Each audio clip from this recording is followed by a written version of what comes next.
청년부 이선아 사무입니다. 요한복음 2장입니다. 사흘째 되던 날 갈릴리 가나에 혼례가 있어 예수의 어머니도 거기 계시고 예수와 그 제자들도 혼례의 청함을 받았더니 포도주가 떨어진지라. 예수의 어머니가 예수에게 이르되 저들에게 포도주가 없다 하니 예수께서 이르시되 여자여 나와 무슨 상관이 있나이까 내 때가 아직 이르지 아니하였나이다. 그의 어머니가 하인들에게 이르되 너희에게 무슨 말씀을 하시든지 그대로 하라 하니라. 거기에 유대인의 정결 예식을 따라 두세 통 드는 돌 항아리 6이 놓였는지라. 예수께서 그들에게 이르시되 항아리에 물을 채우라 하신즉 아기까지 채우니 이제는 떠서 연회장에 갖다 주라 하심에 갖다 주었더니 연회장은 물로 된 포도주를 맛보고도 어디서 났는지 알지 못하되 물돈 하인들은 알더라. 연회장이 신랑을 불러 말하되 사람마다 먼저 좋은 포도주를 내고 취한 후에 낮은 것을 내거늘 그대는 지금까지 좋은 포도주를 두었도다 하니라.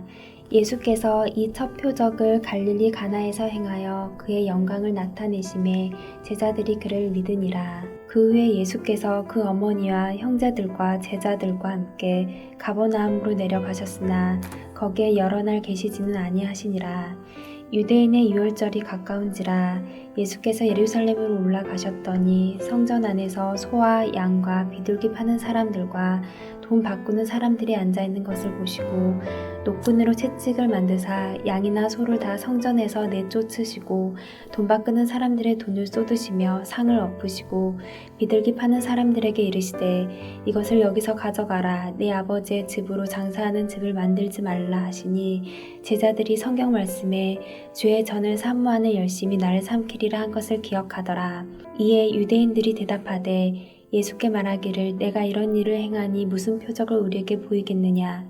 예수께서 대답하여 이르시되 너희가 이 성전을 헐라. 내가 사흘 동안에 일으키리라. 유대인들이 이르되 이 성전은 46년 동안에 지었거늘 내가 3일 동안에 일으키겠느냐 하더라. 그러나 예수는 성전된 자기 육체를 가리켜 말씀하신 것이라. 죽은 자 가운데서 살아나신 후에야 제자들이 이 말씀하신 것을 기억하고 성경과 예수께서 하신 말씀을 믿었더라. 유월절에 예수께서 예루살렘에 계시니 많은 사람이 그의 행하시는 표적을 보고 그의 이름을 믿었으나 예수는 그의 몸을 그들에게 의탁하지 아니하셨으니 이는 친히 모든 사람을 아심이요 또 사람에 대하여 누구의 증언도 받으실 필요가 없었으니 이는 그가 친히 사람의 속에 있는 것을 아셨음이니라. 하늘에 계신 우리 아버지여, 이름이 거룩히 여김을 받으시오며 나라가 임하옵시며 뜻이 하늘에서 이룬 것 같이 땅에서도 이루어지이다. 오늘날 우리에게 일용할 양식을 주옵시고 우리가 우리에게 죄 지은 자를 사하여 준 것 같이 우리 죄를 사하여 주옵시고 우리를 시험에 들게 하지 마옵시고 다만 악에서 구하옵소서. 대개 나라와 권세와 영광이 아버지께 영원히 있사옵나이다. 아멘.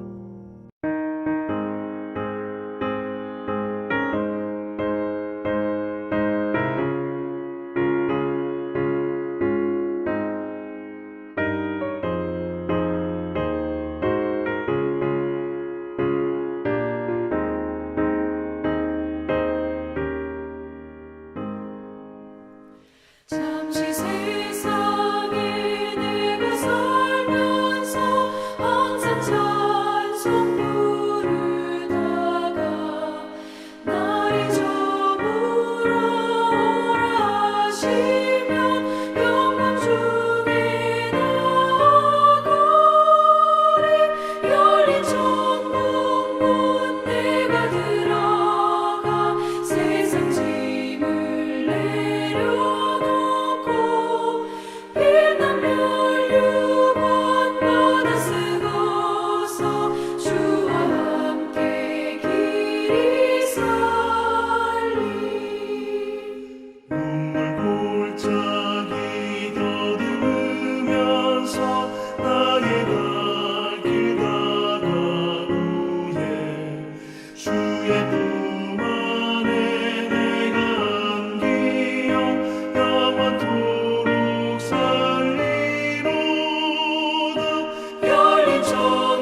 본문은 야곱이 22년 만에 죽은 줄로만 알았던 요셉을 만나는 이야기와 요셉의 형들과 야곱이 바로를 만나는 모습으로 구성되어 있습니다.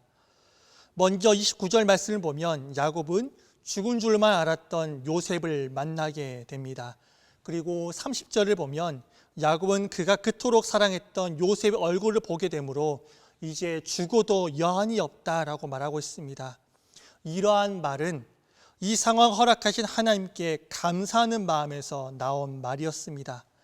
자신이 사랑하는 아들 요셉을 죽은 줄로만 알았던 그 야곱의 삶, 그 22년의 시간, 그 시간은 고통의 시간이었습니다. 그런데 지금 요셉을 만남으로 그러한 고통이 사라지고 기쁨을 누리게 되었으므로 더 이상 아무런 욕심도 없고 지금 내가 죽는다고 해도 여한이 없다라는 것입니다. 그런데 오늘 우리 성도들은 장차 야곱이 요셉을 만난 것보다 더 큰 기쁨의 만남이 있고 그런 만남을 실제로 가지게 될 것입니다. 어떤 만남입니까?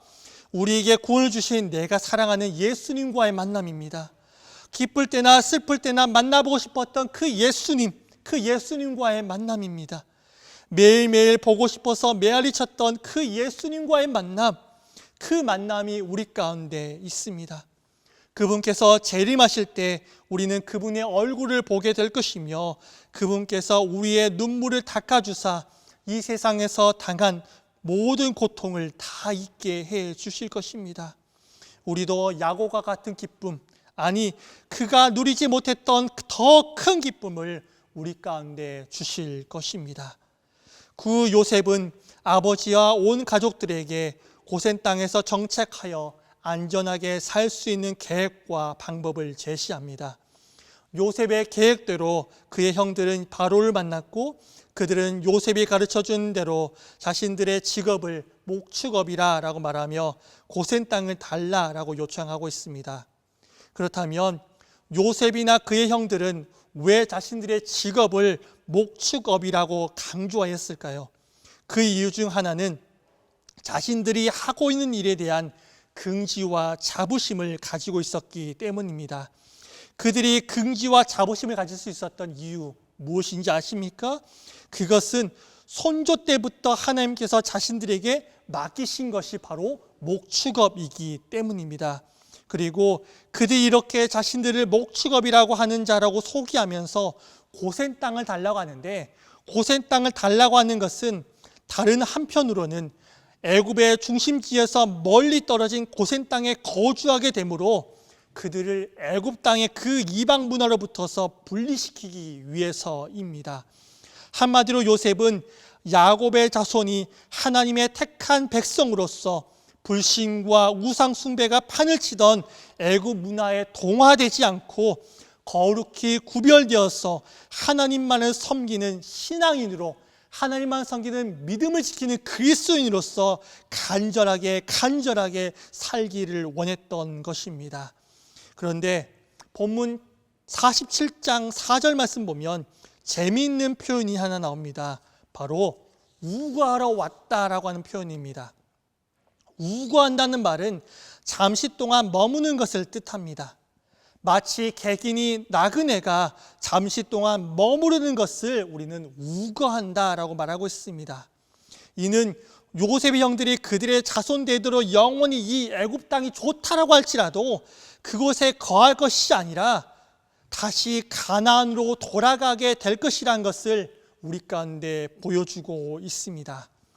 그 당시에 가나안보다 물질이 풍부한 애굽 땅이 훨씬 더 살기 좋았습니다. 그럼에도 불구하고 그들은 가나안 땅으로 돌아갈 것을 소망하였습니다. 왜 그렇습니까? 가나안이 하나님께서 그 민족들에게 주신 땅이고 그들은 그것을 믿고 비록 애굽이 좋고 안락해 보이지만 욕심과 미련을 버리고 오직 나그네로서 애굽에 머물고자 했던 것입니다. 이러한 요셉과 형제들의 자세는 오늘날을 사는 우리 성도들에게도 큰 교훈을 주고 있습니다. 찬송가 가사에 있는 것처럼 우리는 잠시 세상에 사는 자들입니다. 우리는 이 세상에 살고 있지만 내 주심 계신, 내 주님 계신 우리의 영원한 본향인 천국만을 바라보면서 사는 자들입니다. 그렇기 때문에 우리는 나그네입니다. 따라서 이 땅에서의 욕심과 미련을 모두 다 버려야 합니다. 이 땅의 것을 얻고자 하늘나라를 포기하는 어리석은 자들이 한 사람도 없기를 주의 이름으로 간절히 축원합니다. 이들의 요청에 애굽 사람들은 목축업을 천한 것으로 생각했기 때문에 이 요청을 받아들여서 물과 초지가 넉넉하고 비옥해서 가축을 키우기 좋은 라암셋 고센 땅을 그들에게 내줍니다. 말씀을 정리합니다. 사랑하는 성도 여러분, 야곱의 요셉을 잃어버린 것, 그리고 야곱의 자손들이 고센 땅에 거주하게 된 것은 우연의 일치나 단순한 사람의 지식으로 된 것이 아니었습니다. 거기에는 이스라엘의 세속의 문화인 애굽에서 분리시키기 위한 하나님의 섭리가 담겨져 있었습니다.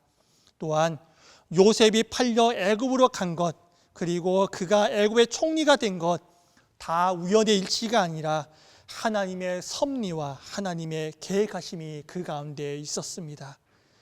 야곱의 삶을 돌아보면 비록 험악한 세월이었지만 또 어떻게 돌아보면 은혜의 세월이었습니다.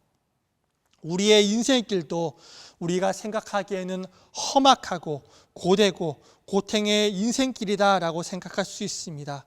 그렇지만 돌아보시기 바랍니다. 어느 하나 그분의 손길이 미치지 않는 곳이 없습니다. 이 사실을 기억하면서 삶을 살아가는 동안 그 삶을 인도하시는 하나님의 섭리의 그 손길을 깨달으면서 하나님을 더욱 의지하시는 모든 성도인 되시기를 주의 이름으로 간절히 축원합니다. 기도하겠습니다. 하나님 아버지, 우리는 야곱의 삶을 돌아보면서 그가 비록 험악한 세월을 살았지만 어떻게 보면 은혜의 세월이었음을 우리는 알 수 있습니다. 하나님, 야곱의 삶만 그런 험악한 세월이었을까요? 우리의 삶도, 우리의 인생길도 돌아보면 험악하고 고되고 고통의 인생길이었습니다. 하지만 돌아보면 그분의 손길이 미치지 않는 곳이 하나도 없음을 우리는 고백할 수 있습니다. 하나님, 우리도 우리의 이 험악한 인생을 바꿔서 은혜 인생으로 돌이키게 하는 그 하나님을 믿고 의지하면서 그 삶을 인도하시는 하나님의 섭리의 손길을 늘 깨달으면서 우리의 인생을 아름답게 세워가실 그 하나님을 기억하면서 의지하면서 오늘도 내일도 평생을 살게 하여 주시옵소서. 감사드리며 예수님의 이름으로 기도합니다. 아멘.